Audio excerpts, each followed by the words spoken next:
Hello, welcome to Money Chat Now. I am your host, Larry Steinhouse, and today is Wednesday, August 18th, and we're going to talk a little bit about the stock market and what happened today.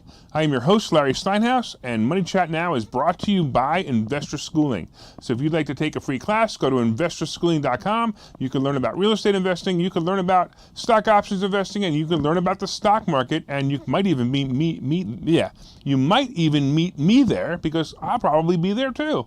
So go to investorschooling.com, and we'll see you Thursday night. Today we're going to be talking about how the Dow dropped again, 400 points almost. We're going to talk about the Fed report and what it means. We're going to talk about what the heck is tapering. You know, I know you guys hear this all the time, and maybe we'll talk about it, and maybe you guys will understand a little bit better. We'll also talk about the fact that Wells Fargo keeps the student loans open. Restaurants are suing Mayor de Blasio in New York City. And we're going to talk about Robinhood earnings, because Robinhood earnings is going to be fascinating today. And of course, we'll be talking about some of my favorite picks. All right, let's talk about the Dow dropping 400 points today. Actually, it was 397 points is where it dropped. It didn't quite make it to 400 points, but hey, that's pretty bad. But the Dow was up for a while. And of course, you know, what happens is everybody was looking forward to hearing what the Fed report was going to be. And when the Fed report was ugly, and it wasn't even ugly, because I'm going to talk about that in a minute.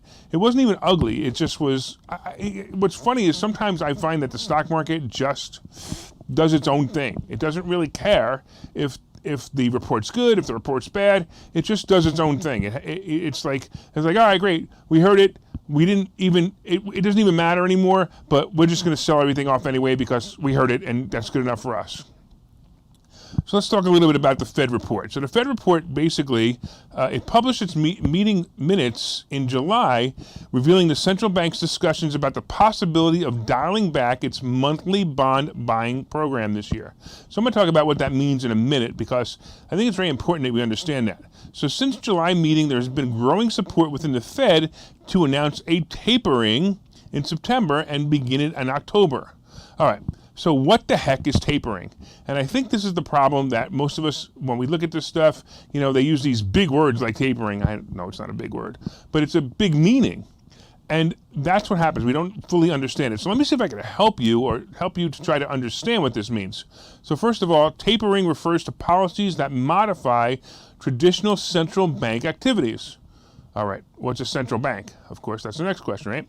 A central bank is a financial institution that is responsible for overseeing the monetary system and policy of a nation or group of nations, regulating its money supply and setting interest rates. That also says a lot. But here's where you need to understand. So we have a central bank system here, and it's called the Federal Reserve. Now, what's interesting is because they use the term Federal Reserve, everyone thinks that that has something to do with the federal government. It has nothing to do with the federal government. The Federal Reserve is basically the central banking system of the United States, and it's run by a board of governors that oversees 12 regional Federal Reserve banks. So these Federal Reserve banks are basically do what the Federal Reserve says to do, or what they've all voted on to do, to help stabilize inflation and also help stabilize employment and also help stabilize interest rates. So basically, you got to understand that they have a lot of control over money and what happens to money. So a side note is the Federal Reserve Board is accountable to U.S. Congress, but not the president. So central banks, again, the Federal Reserve in this case, enact monetary policy by easing or tightening the money supply and availability of credit. Central banks seek to keep a nation's economy on an even keel. So here's what happens. So remember, everybody talks about, hey, the fact that they printed money this year to cover COVID expenses and to cover, you know, to give the stimulus and to send out the SBA and the PPA loans.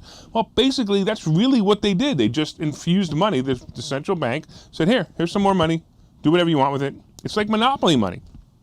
That's why the economy is on fire right now. That's why inflation is taking off. Everything that the Federal Reserve tried to do to keep a recession from happening, which never really happened. It had signs of recession. I mean, the stock market dropping in half, which is pretty close to what it did, dropping in half scared everyone.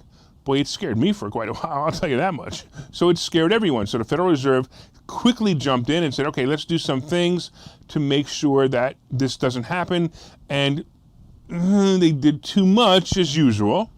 and now we got the pendulum that's going to swing the other way. So basically what's going to happen is they're going to taper and they're going to stop doing what they've been doing.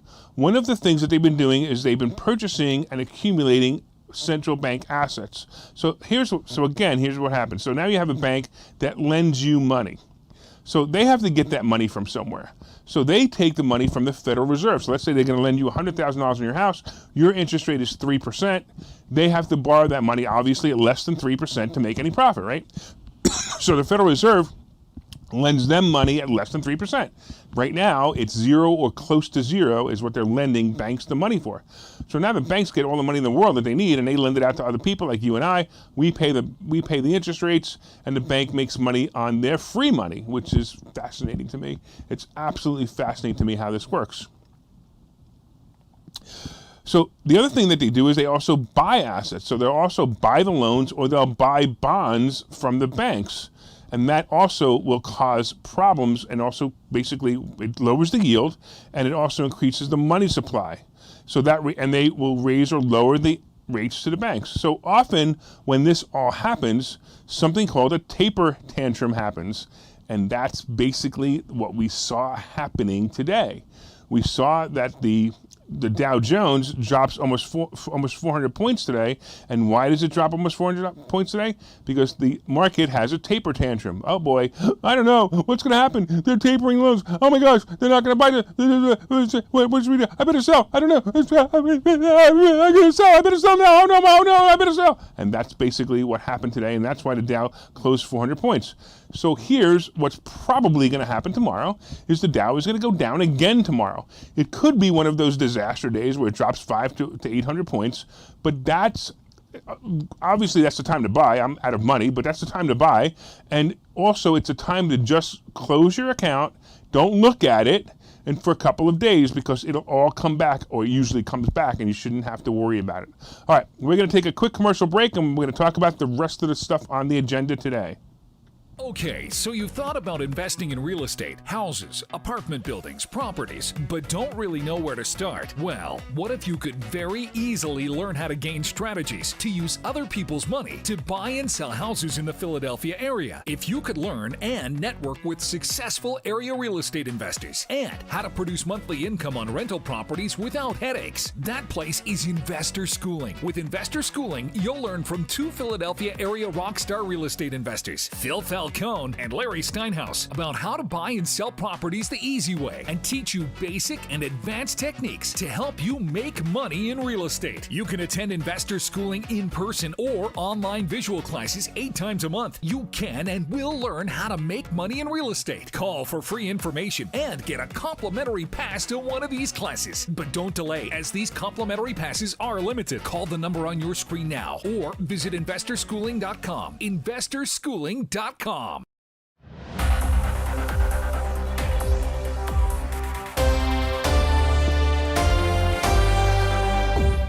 All right. Welcome back to Money Chat Now. I am your host, Larry Steinhouse, and we were here talking about the fact that the Dow dropped almost 400 points today. Yikes. We also talked about the Fed report, what it meant, and we talked about the actual explanation of tapering and what that also meant. All right, I want to talk a little bit about what's going on with Wells Fargo. So if you guys know, Wells Fargo a couple of years ago was in the news for some pretty bad practices. Whatever, they tried to make some money and they over-delivered, or they over-promised their shareholders, and they made some mistakes, and everybody says, oh, it's a terrible bank, whatever. But here's what happened recently. In July, Wells Fargo had these lines of credit that they gave to everybody. I actually have one. And they have these lines of credit anywhere from $5,000 to $100,000 lines of credit. And they're personal lines of credit. They're unsecured personal lines of credit. And you could take this money anytime, and you could borrow it and send it back. It's almost like a credit card, but you don't need the credit card. And you just kind of write the check into your own account, or you write the check.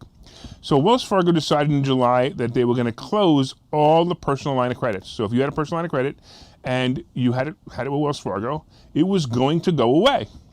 Now, I was very smart. I immediately took the whole amount, because I knew that if I take the whole amount, then they can't make me pay it back the day they close it. They can make me pay it back on a payment plan, and I'm better off taking the money instead, if I need it later. So anyway, so I took it, but it was no big deal. I also was waiting to see what was going to happen, to see the available credit go to zero, and it never did.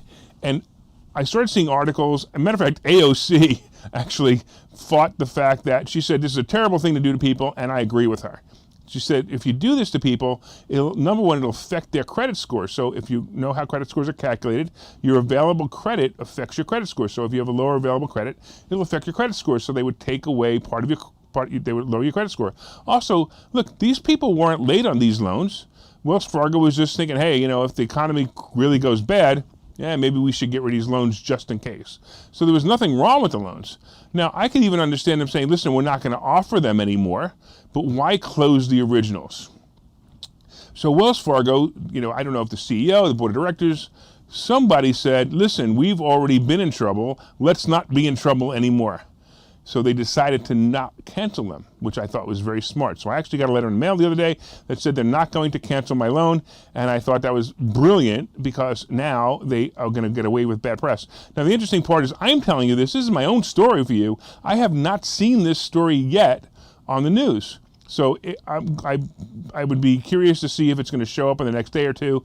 I've often sat in my class, in investor schooling, I often sat in my class, and I often tell the news before it happens. So this is just a prediction that you'll see this in the news any day, but it is reality. All right, so let's talk about New York City. Oh, New York City, it used to be my favorite place to go. And, there's a couple of people there who kind of destroyed the place. One was Cuomo, and the other one was de Blasio. So unfortunately, New York City just isn't what it is anymore. Now, de Blasio wants to make it so that if you go into a restaurant in New York City, you have to show proof of vaccination. What country is this again? I completely forgot. I think it was I don't know. But I think Florida has something called a constitution now. I don't know if the country I'm living in does anymore. But what is he out of his freaking mind? So he wants to have you show a vaccination card. So, by the way, just my advice to you, if you go into any restaurant that ever says, hey, show me your vaccination card, say, no problem, but first I want to see yours. I want to see every single person in this restaurant vaccination card, and I want to see all the patrons in the restaurant's vaccination card before I show you mine. Then I will be glad to show you mine because I just want to make sure that you're following your own guidelines. And if they are, great, then show me a vaccine card. If not, then, hey, let me in the restaurant because if you don't have one, I don't have one either. So anyway, de Blasio is facing his first lawsuit from restaurants for the executive order requiring proof of vaccination for certain indoor activities. By the way, the indoor activities are not just restaurants, they're also gyms. And these guys are seeking to file an injunction against the executive order. New York's policy went into effect Tuesday, although businesses won't face enforcement until September 13th. So now you got some people who basically are saying, yeah, do it, don't do it, do it, don't do it, whatever. The new policy, which begins on Tuesday, requires customers to show proof of at least one vaccine dose to engage in a number of indoor activities like dining, exercising, and attending performances. Employees of these venues are also required to be vaccinated. Following a few weeks transition, enforcement is slated to start September 13th. New York is the first major U.S. city to announce such a mandate, although a number of others, including New Orleans and San Francisco, have followed its lead. So basically, all the socialist countries are doing that too. All right, some people like this idea, and others are stating it's a violation of their civil rights. Look, I happen to agree that it's a violation of your civil rights. If you want to say when you walk through, hey, are you vaccinated? And a person says yes or no, that's fine. I don't even like the idea that you could do that too, but the fact that you're going to hold people off because they're not vaccinated, that's a major problem. So there's many restaurant owners that have expressed concerns about some of their workers, and they've threatened to quit if they're required to be inoculated. Now, you have to understand, this is a very tight labor market, so if it's a tight labor market, then these guys do not want their employees to quit over something like, hey, the vaccine. I mean, it's insane right now. So hopefully, I really hope they win because I think this will be a great precedent that says that you can no longer do this. I mean, we've got guys like like DeSantis, who are saying just the opposite. If you require people to wear masks, you're violating their civil rights. And here's an executive order that says you can't require people to be vaccinated. You can't require people to wear masks. And he could, at the same time, he could say, but we strongly suggest it. And that is perfect. That's what an adult American should be able to do, should be able to make up their own mind. All right, let's talk real quick about Robinhood earnings. So Robinhood earnings came in, and Robinhood revenue more than doubled to 565 million last quarter on a huge surge in crypto trading. Now, that actually surprised me. I actually didn't expect Robinhood to surge because of crypto. I actually just expected Robinhood's earnings to be very, very good. But they reported a net loss of 502 million, or a loss of 2.16 per share, with the expected loss of 487 million. And anywhere from 487 to 537 million, so they kind of lost basically what they thought they were going to lose. And they're saying that the brokerage turned a profit in the same quarter last year. All right, look, revenue surged more than 131% in the period from 244 million a year ago, and was near the high range of the company's forecast of 556 million to 574 million. So really, what's going on here now is Robinhood had to fight an uphill battle because they got some bad press about a year ago about, because of the AMC, they stopped the trading, blah blah blah. They got past it, and they did very well to get past it. So now I believe that Robinhood is going to be an awesome, awesome play. Now, I expected Robinhood to make a major move after the earnings announcement. It hardly moved at all. It moved down to $1.80, which could be anything from I don't really care to something else. All right, we're going to take a quick break. We're actually going to talk about Phil's car again. If you haven't entered the Phil's car contest, you're missing out. Go win Phil's car. Hey, if you were listening to Investor Schooling Live today, I'm Phil Falcone, and I made the decision today on air that I'm going to be giving away this car. You want to take a look at it? Let's do it. How would you like to pop your top without ever getting out of the car? Huh? It's pretty cool. You can do it at a red light. You can do it when you see it rainy. You can actually even do it when you're driving, as long as you don't go maybe faster than 10 miles an hour. So I am giving away this car. Why? Is it because I'm crazy? Is it because I'm rich? Is it because of both? Take your pick. I don't care. Let me tell you about the car. We're going to have a contest. We're looking for real estate investors to go to our website and give us a real estate tip. And you can have people that you know vote on the site about which real estate tip is the most quality, most valuable to them. So let's just say that our contest is going to be looking for quality real estate tips and for votes. So you need to get your friends, your family, people who care about you, and real estate investors who are willing to go on the site and vote for it. And I will give you this car.